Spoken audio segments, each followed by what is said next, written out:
तो एक बड़ी खबर आपको बता दें, आजमगढ़ के रण में नेताजी की धमाकेदार एंट्री, जल्द होगी मुलायम सिंह यादव की जनसभा। तो इस वक्त की बड़ी खबर आपको बता दें, धर्मेंद्र यादव ने सरकार पर लगाया बड़ा आरोप, कहा देश बेचने वाले हमसे सवाल ना करें। तो आपको बता दें, सपा ने पार्टी के ही 4 नेताओं को एमएलसी चुनाव के लिए अपना प्रत्याशी बनाया था, जिसके बाद सपा गठबंधन में बगावती सुर तेज हो गए।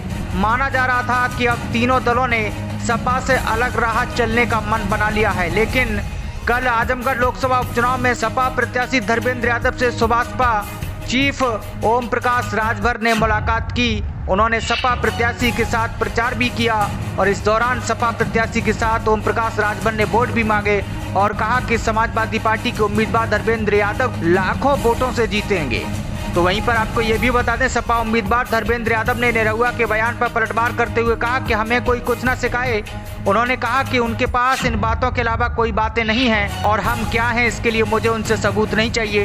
पूरा देश, प्रदेश और आजमगढ़ के लोग इस बात से वाकिफ हैं कि समाजवादी पार्टी की सोच देश बनाने की सोच है। तो आपको बता दें, अखिलेश यादव की छोड़ी हुई सीट पर धर्मेंद्र यादव प्रत्याशी हैं। अब जल्द ही मुलायम सिंह यादव जनसभा को संबोधित कर सकते हैं और अखिलेश यादव भी धर्मेंद्र यादव के पक्ष में वोट की अपील कर सकते हैं। आपको ये भी बता दें कि आजमगढ़ समाजवादी पार्टी का एक तरफा क्षेत्र है, क्योंकि आजमगढ़ में समाजवादी पार्टी के 10 विधायक हैं। साथ ही मीडिया में चर्चा है कि आजमगढ़ में त्रिकोणीय मुकाबला है, लेकिन धर्मेंद्र यादव कह रहे हैं कि यहाँ पर किसी का कोई मुकाबला नहीं है। मुकाबला है तो बहुजन समाज पार्टी और भारतीय जनता पार्टी के बीच में है। समाजवादी पार्टी अव्वल नंबर पर है। तो आइए अब आपको सुनाते हैं क्या कुछ कह रहे हैं धर्मेंद्र यादव। मैं समझता हूँ कि आजमगढ़ में आने के बाद मुझे उसी तरह की अनुभूति हो रही है जैसे मुझे इटावा, मैनपुरी या बदायूं में होती रही है, क्योंकि आजमगढ़ के लोगों के साथ कोई ऐसा नहीं कि मेरे लिए पहला मौका है।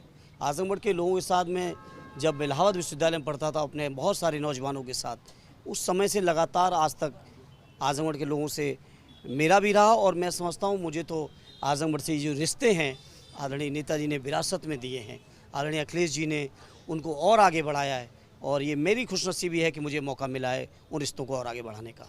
हमले करने वालों को करने दीजिए, उनके पास कोई दूसरे मुद्दे नहीं हैं। और उन लोगों से मैं कहूँगा कि 8 साल आपने केंद्र की सरकार चलाई है, 5 साल उत्तर प्रदेश की सरकार चलाई है।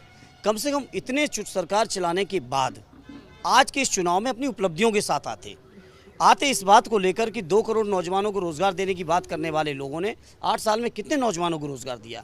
जो कहते थे कि हम महंगाई कम करेंगे, 8 साल में उन्होंने क्या महंगाई कम की या महंगाई कितनी गुनी बढ़ाई। आज डिबेट इस बात पे होनी चाहिए, डिबेट बेरोज़गारी पे होनी चाहिए थी, डिबेट इस बात को लेकर होनी चाहिए थी कि बीजेपी के लोगों ने किस तरह से देश को, जहाँ पहले कहते थे मैं देश नहीं बिकने दूंगा, और वही लोगों ने 8 साल में देश की कोई चीज़ नहीं बची है। आज देश की सड़कें बिक गई, देश के हवाई अड्डे बिक गए, देश के बंदरगाह बिक गए, देश के बड़े बड़े उद्योग बेचने वाले लोग हमसे सवाल करने का अधिकार ही नहीं रखते हैं। समाजवादी पार्टी आदरणीय अखिलेश यादव जी के नेतृत्व में चट्टान की तरह एकजुट है।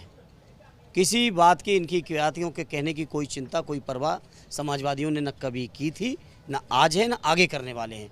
और आजमगढ़ जैसा जिला, कहीं किसी की हवा चली हो, लेकिन आजमगढ़ में समाजवादियों की ही हवा रही है। आज भी जब हम और आप यहाँ खड़े हैं तो 10 के 10 विधायक हमारे समाजवादी ही लोग हैं।